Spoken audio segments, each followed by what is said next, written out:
હવે જોઈએ સમાચારો વિગતવાર। તાજેતરમાં પડેલા ભારે વરસાદને કારણે અંકલેશ્વરના વિવિધ નીચાણવાળા વિસ્તારોમાં પાણી ભરાઈ ગયા હતા। આવી આપાતકાલીન સ્થિતિમાં અસરગ્રસ્તો માટે ખીચડીના વિતરણનું આયોજન કરવામાં આવ્યું હતું। જો કે આ સેવા કાર્ય હવે રાજકીય ગરમાવો અને ભારે ચર્ચાનો વિષય બન્યો છે।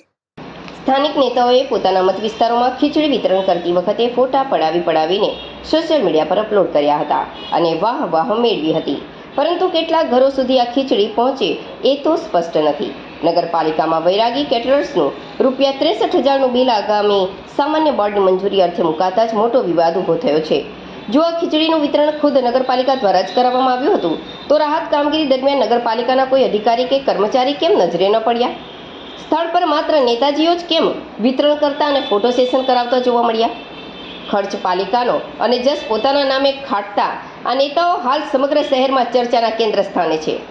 સામાન્ય રીતે નગરપાલિકામાં કોઈ પણ ખર્ચ કરતા પહેલા બોર્ડની મંજૂરી લેવી અનિવાર્ય હોય છે। જો કે આપાતકાલીન સ્થિતિમાં અમુક ચોક્કસ નિયમો હેઠળ પાછળથી મંજૂરી મેળવવાની જોગવાઈ હોય છે, પરંતુ આશ્ચર્યની વાત એ છે કે આ બિલ ક્યારે યોજાશે તેની કોઈ તારીખ નક્કી નથી તેવા આગામી બોર્ડની અપેક્ષાએ મુકાયું છે। ચર્ચા તો ત્યાં સુધી થઈ રહી છે કે બોર્ડ યોજાય તો તે પૂર્વે જ આ બિલનું ટૂંક સમયમાં પેમેન્ટ પણ ચૂકવાઈ જાય તો કોઈ નવાઈ નહીં।